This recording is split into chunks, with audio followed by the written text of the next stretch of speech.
اللہ کے رسول صلی اللہ علیہ وسلم کی نماز کی وہ ابتدائی حالت کو امام بخاری، مسلم اور دیگر کتابوں والوں نے، کتب احادیث والوں نے نقل کیا ہے۔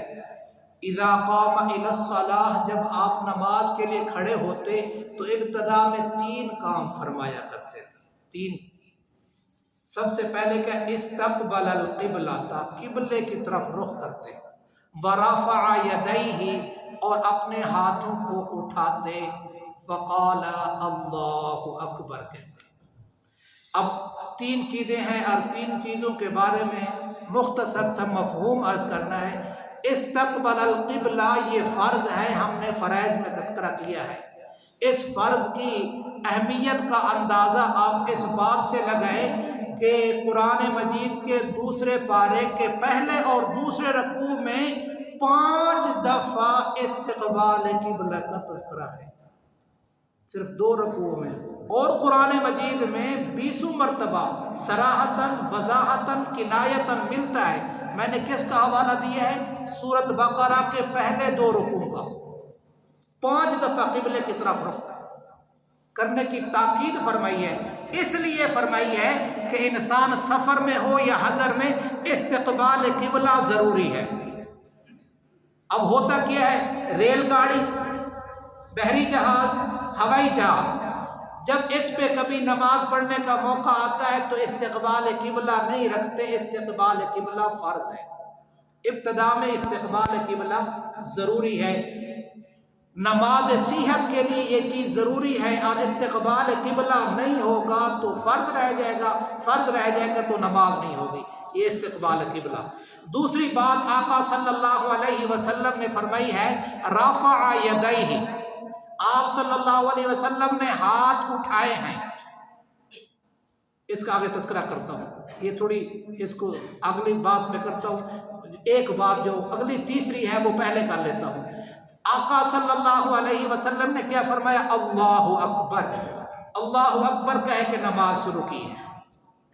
اور قرآن مجید میں بھی اللہ تبارک و تعالیٰ نے فرمایا ربک فکبر، اپنے رب کی بڑائی بیان کر، وذکر اسم ربہ فصلی، اپنے رب کا نام لے پس نماز پڑھ، نام لے اور نماز پڑھ۔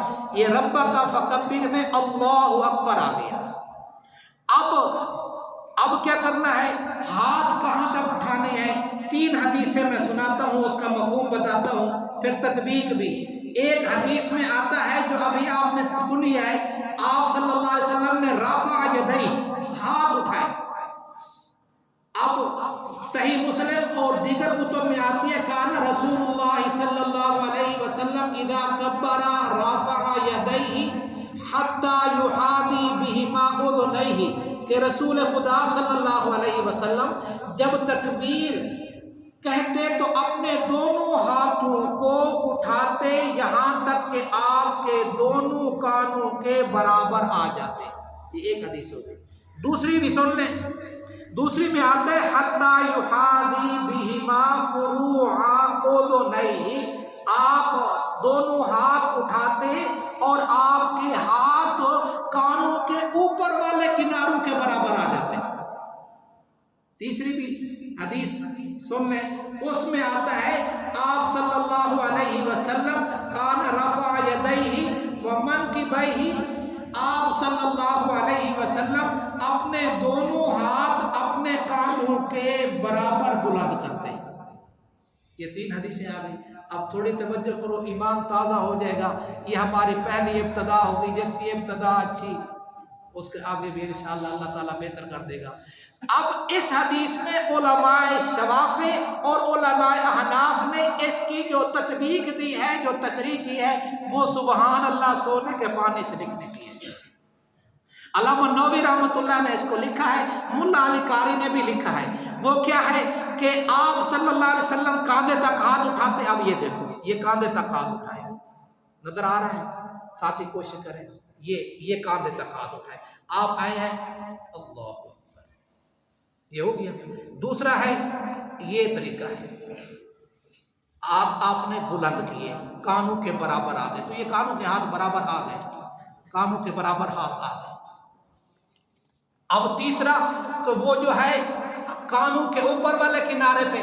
اب اگر آپ اس طرح نیت کریں گے، یہ کان اس کان کی نیچے والے کے برابر آ جائے گا، یہ ہتھیلی کا آخر یہ کاندھے کے برابر آ جائے گا، اور یہ جو ہے یہ اوپر کے کانوں کے برابر آ جائے گا۔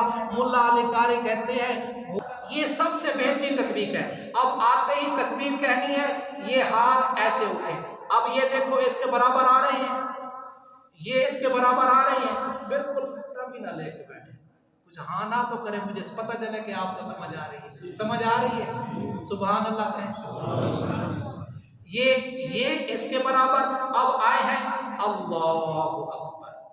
یہ ہمارا پہلا سبق آج کا سبق ہو گیا۔ انشاءاللہ آگے ہاتھ کہاں باندھنے ہیں، اللہ تعالیٰ آپ سب کو جزائے خیر نصیب فرمائے، اللہ تعالیٰ آپ کو دین دنیا کی ترقیاں نصیب فرمائے، دین دنیا کے لحاظ سے صراط مستقیم